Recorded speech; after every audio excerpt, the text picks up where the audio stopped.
Hello students, स्वागत है आप सभी का संजय सर क्लास के इस नए वीडियो में। और हम लोग पढ़ रहे हैं स्थिर वैद्युतिकी। और आज के इस वीडियो में हम लोग कवर करेंगे विद्युत क्षेत्र की तीव्रता और बिंदु आवेश के कारण विद्युत क्षेत्र की तीव्रता। तो स्टार्ट करते हैं। क्या चीज? विद्युत क्षेत्र।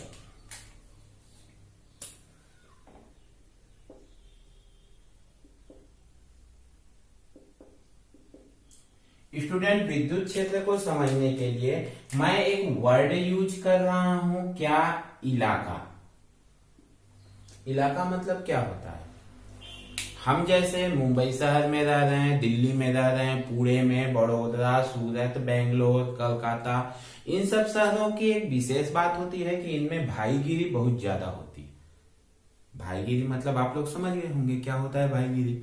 और जब भाईगिरी होता है तो उनका क्या होता है? एक एरिया होता है, इलाका होता है। क्या होता है? एक इलाका होता है। और जब उस इलाके में कोई दूसरे इलाके का व्यक्ति अगर प्रवेश करे तो क्या होता है? क्या होता है? बवाल होता है। और ये बवाल करता कौन है बताने की जरूरत तो नहीं है ना। ठीक उसी प्रकार क्या होता है कि मान लीजिए एक कोई ये आवेश है, एक Q आवेश है, ठीक है। तो इसका भी ये क्या है? इसका भी ये इलाका है। ये क्या है? इलाका है।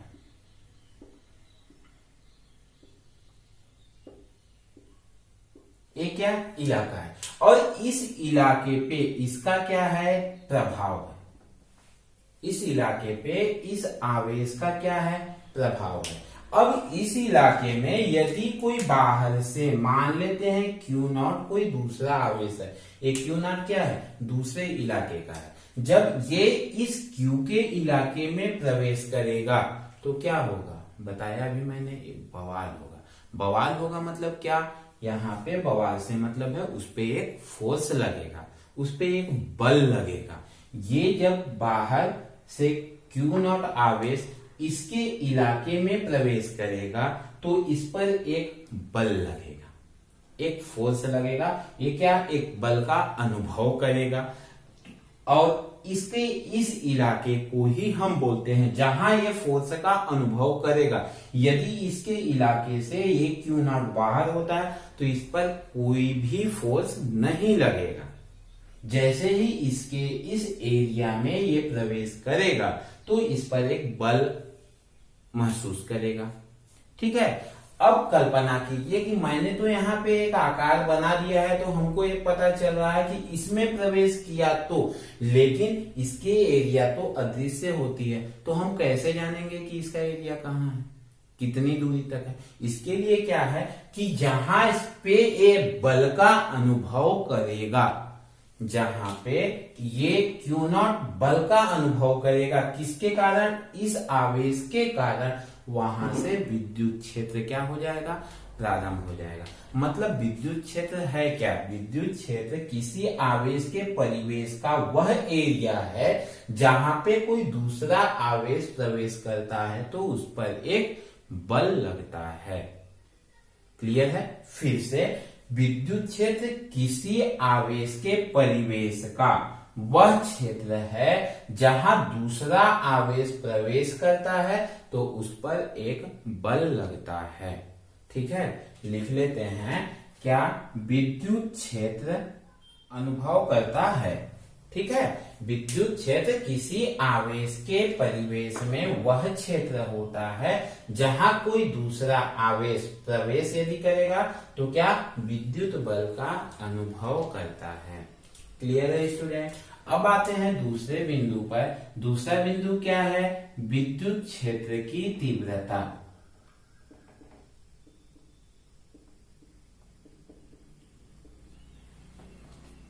अब जब ये Q0 आवेश इसमें प्रवेश करता है तो मान लेते हैं यहां पर एक बिंदु P है, एक बिंदु P है जिसका आवेश क्या है? Q0 है। ये बिंदु P है कहां? इसके इस विद्युत क्षेत्र में है, ठीक है। अब ये इस पर एक बल का क्या करेगा? अनुभव करेगा। इस पर क्या लगेगा, इस Q आवेश के कारण Q नॉट पे क्या लगेगा, एक बल लगेगा। मान लेते हैं वो बल कितना है, F है। ठीक है, AF क्या है, Q द्वारा या Q के कारण Q नॉट पर लगने वाला बल।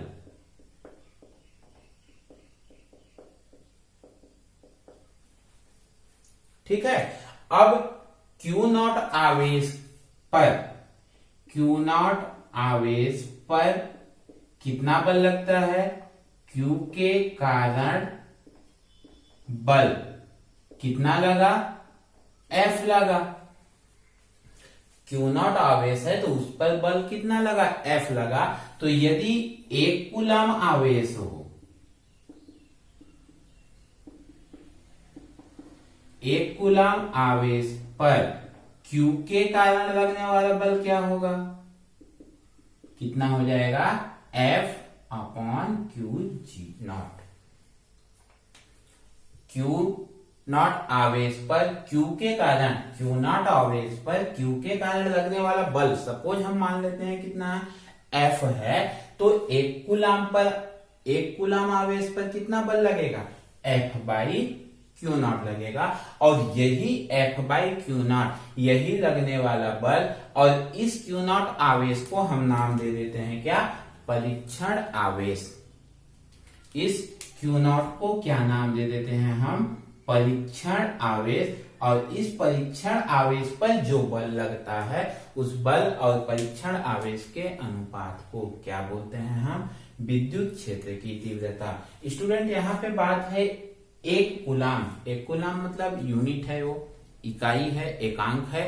तो हम ये कह सकते हैं कि एकांक आवेश विद्युत क्षेत्र में जितने बल का अनुभव, कितना बल लग रहा है, F बाई Q नॉट लग रहा है, जितने बल का अनुभव करता है उसे उस क्षेत्र का क्या कहते हैं, विद्युत क्षेत्र की तीव्रता कहते हैं। उसे उस क्षेत्र में किसी बिंदु पर क्या कहेंगे, विद्युत क्षेत्र की तीव्रता कहते हैं। फिर से देखिएगा, एकांक आवेश, एकांक आवेश ये हो गया, मान लेते हैं किसी बिंदु पर, मान लेते हैं वो बिंदु यहां पर है। ठीक है, यहां पर क्या है, 1 कूलम कोई आवेश है। एकांक आवेश विद्युत क्षेत्र में स्थित किसी बिंदु पर इस Q आवेश के कारण जितने बल का अनुभव करता है, उसे इस बिंदु पर हम विद्युत क्षेत्र की तीव्रता कहते हैं। ठीक है, इसके परिभाषा को लिख देता हूं कि एकांक आवेश, ठीक है, एकांक आवेश विद्युत क्षेत्र के किसी बिंदु पर जितने विद्युत बल का अनुभव करता है, उसे उस बिंदु पर विद्युत क्षेत्र की क्या कहते हैं, तीव्रता कहते हैं। और इसके आधार पे यदि हम परिभाषा दें तो यहाँ पे क्या है, लगने वाला बल बटे Q नॉट है।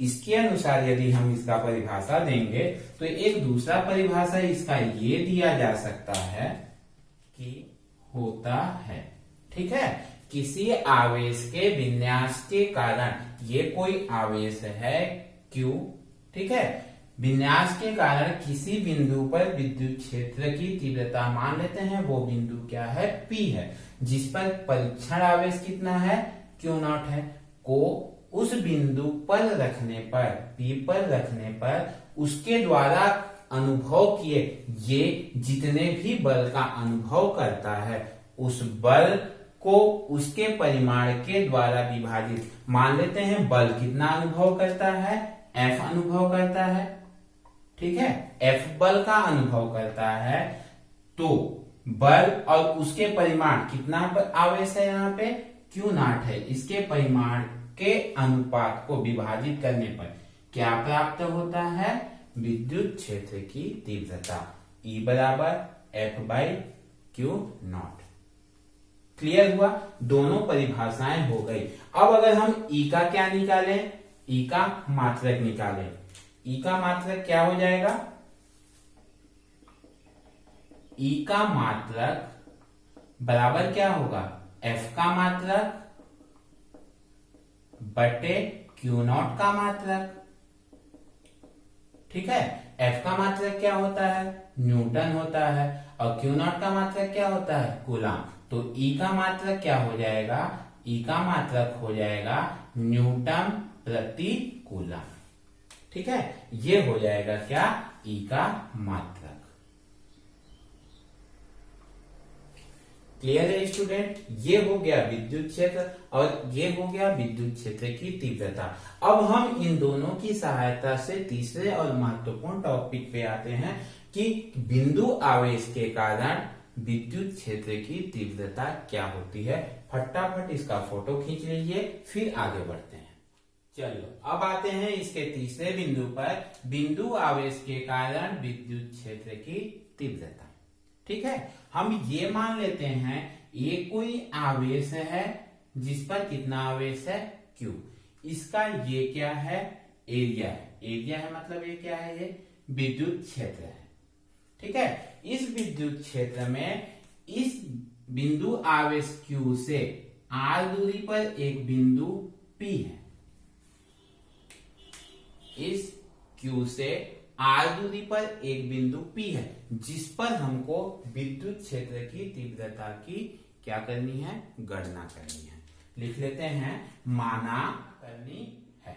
ठीक है, एक आवेश Q है, उसके विद्युत क्षेत्र में उससे r दूरी पर, ये कितनी दूरी हो गई? r दूरी पर एक बिंदु P है जिस पर हमें विद्युत क्षेत्र की तीव्रता की गणना करनी है। अब हम क्या करते हैं, इस बिंदु P पर एक परीक्षण आवेश Q नॉट की कल्पना कर लेते हैं। अब हम क्या करते हैं, इस बिंदु P पर एक परीक्षण आवेश Q की कल्पना कर लेते हैं। लिख देते हैं, ऐसा करने के लिए परीक्षण आवेश Q नॉट रखते हैं। ठीक है, हमने क्या किया, इस बिंदु पर एक परीक्षण धनात्मक आवेश क्या रख दिया? Q नॉट रख दिया। अब यहाँ पर दो आवेश हो गए, एक Q हो गया और एक Q नॉट हो गया। और जब दो आवेश हो गए तो ये Q इस पर क्या करेगा? एक बल लगाएगा। वो बल क्या होगा, कितना होगा? इसको हम लोग लिखते हैं कहां से? कूलाम साहब के नियम से। कूलाम के नियमानुसार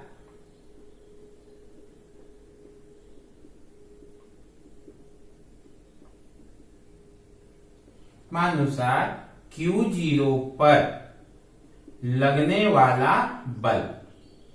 Q0 पर कितना बल लगेगा? कूलाम साहब के नियम के अनुसार F equal to K into Q1। Q1 के जगह पे कितना है? Q है। और Q2 के जगह पे कितना है? Q नॉट है।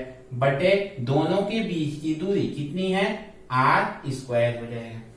यह है कूलाम साहब का नियम। ठीक है, और हमने अभी विद्युत क्षेत्र की तीव्रता में परिभाषा पढ़ा था। क्या? विद्युत क्षेत्र की तीव्रता के परिभाषा के अनुसार, E इक्वल टू क्या होता है? F by Q not. यही मिला था हमको, अभी हमने परिभाषा में देखा था, E equal to F by Q naught. यदि हम इसको इक्वेशन नंबर 1 और इसको इक्वेशन नंबर 2 दे देते हैं तो क्या मिलता है? इक्वेशन 1 और 2 से, समीकरण 1 व 2 से क्या है? F का मान यहां से हम रख देते हैं। F का मान क्या है? E इक्वल टू क्या हो जाएगा? K into Q not by R square, पूरे के बटे में क्या हो जाएगा? Q नॉट हो जाएगा। क्लियर है? अब Q नॉट क्या होगा? कट जाएगा। अब जब Q नॉट कट जाएगा तो E इक्वल टू क्या बचेगा? K into Q by R square. ये होता है क्या? किसी बिंदु आवेश के कारण, ये क्या है? एक बिंदु आवेश है। इस बिंदु आवेश के कारण बिंदु P पर विद्युत क्षेत्र की तीव्रता का सूत्र। ठीक है स्टूडेंट, एक चीज ध्यान रखिएगा आप, हम अब विद्युत क्षेत्र की तीव्रता के जगह पर केवल विद्युत क्षेत्र का यूज करने लगे हैं। इसलिए आप कहीं ये कंफ्यूज में मत रहिएगा कि कहीं पे विद्युत क्षेत्र बोला जा रहा है या हमें बुक में विद्युत क्षेत्र पढ़ने को मिल रहा है और यहाँ पे विद्युत क्षेत्र की तीव्रता का यूज किया जा रहा है। ऐसे किसी भी कंफ्यूजन में मत रहिएगा। विद्युत क्षेत्र और विद्युत क्षेत्र की तीव्रता दो में से किसी भी वर्ड का यूज किया जाए मतलब इसी सूत्र या इसी व्यंजक से है। क्लियर है। अब क्या होता है, थोड़ा सा इसमें ध्यान दीजिएगा। ये क्या है, ये इसका मान क्या है, नियत है। Q का मान भी क्या है, नियत है। मतलब यहां से E व्युत्क्रमानुपाती क्या हो जाएगा, R²। ये दोनों क्या है, नियतांक है, इनके मान तो फिक्स हैं। जब इनके मान फिक्स हैं मतलब E क्या हो जाएगा, R के वर्ग के व्युत्क्रमानुपाती हो जाएगा। और जब हम इसका ग्राफ बनाते हैं, किसका, E और R के बीच में, तो जैसे जैसे इसका मान क्या होगा, बढ़ेगा। किसका मान, R का मतलब ये जैसे जैसे ये दूरी बढ़ेगी वैसे वैसे विद्युत क्षेत्र की तीव्रता का मान भी क्या होगा, कम होगा। फिर से जैसे जैसे R का मान मतलब इस बिंदु से इस आवेश से दूरी बढ़ेगी, जैसे जैसे दूरी बढ़ेगी वैसे वैसे क्षेत्र की तीव्रता क्या होगी, कम होगी। तो इसका ग्राफ जो प्राप्त होता है ऐसे प्राप्त होता है। ठीक है। और इसी ग्राफ को यदि हम दूसरे टाइप से और बनाएं कि हमारा ग्राफ किसके किसके बीच में बन रहा है, E और 1/r² के मध्य में। ध्यान दीजिएगा, यहाँ किसके किसके बीच में बन रहा था, E और R के बीच में। यहाँ क्या है, E और 1/r²। इन दोनों के बीच में जब ग्राफ बनेगा तो कैसा बनेगा, ऐसा बनेगा, सीधा बनेगा। अब दोनों में आपको ऐसा लग रहा होगा कि ऐसे कैसे, एक में ऐसे जा रहा, एक में ऐसे जा रहा, कैसे। इसको समझने के लिए एक चीज ध्यान दीजिएगा कि यदि हमारे पास ये ग्राफ हो, ठीक है, यदि हमारे पास A अनुक्रमानुपाती B हो तो कैसे बनेगा, ऐसे बनेगा। ठीक है। लेकिन यदि यही अगर A अनुक्रमानुपाती 1/B हो या A अनुक्रमानुपाती 1/B², अभी क्या हुआ, इन दोनों के मध्य में एक चीज समझिएगा, इसको अगर मैं ऐसे लिखूंगा, कैसे, AB हो और A हो, तो अभी ये क्या है, व्युत्क्रमानुपाती है तो ऐसे चलेगा, व्युत्क्रमानुपाती है तो ऐसे चलेगा। जैसे जैसे इसका मान आगे बढ़ेगा वैसे वैसे इसका मान क्या होगा, कम होगा। लेकिन यही यदि हम बट्टे के रूप में लिखेंगे, यदि A और 1/B² हो तो ये क्या है, 1/B² के क्या है, अनुक्रमानुपाती है। यहाँ 1/r² के क्या है, अनुक्रमानुपाती है। ध्यान रखिएगा स्टूडेंट, ये ग्राफ भी बहुत इंपॉर्टेंट होते हैं। कहीं कहीं पे हमको ये क्या करते हैं, उलझा देते हैं, इसलिए इसके कॉन्सेप्ट को ध्यान में रखिएगा। ये जो है वो क्या है, केवल r है, केवल दूरी है, तो दूरी की क्या हुआ, व्युत्क्रमानुपाती हुआ। लेकिन 1/r² के क्या है, 1/r² के क्या है, अनुक्रमानुपाती है। और अनुक्रमानुपाती मतलब इस पूरे का जब मान बढ़ेगा, इस पूरे का मान बढ़ेगा तो E का मान बढ़ेगा। इस पूरे का विथ 1 के साथ में, 1 के साथ में इसका मान बढ़ेगा तो E का मान बढ़ेगा। अभी मैंने जो बताया था वो केवल R और E का बताया था कि R का मान बढ़ेगा तो E का मान घटेगा। लेकिन अभी मेरा सेंटेंस बदला है, क्या, यदि इसका मान बदलेगा, बढ़ेगा तो ये बढ़ेगा, इसका मान कम होगा तो ये कम होगा। ये क्या है, यही तो है, इसका मान बढ़ रहा है तो E का मान भी क्या हो रहा है, बढ़ रहा है। ठीक है। आई होप आपने ये कॉन्सेप्ट को समझ लिया होगा। ठीक है। एक बार फिर से मैं रिपीट करूं, विद्युत क्षेत्र क्या होता है, विद्युत क्षेत्र किसी आवेश का वह एरिया होता है, वह क्षेत्र होता है जहां कोई दूसरा आवेश यदि प्रवेश करता है तो वह एक विद्युत बल का अनुभव करता है। ठीक है। और वह जितने बल का अनुभव करता है वो कहलाता है क्या, विद्युत क्षेत्र की तीव्रता। और इसका सूत्र होता है क्या, E = F/Q0।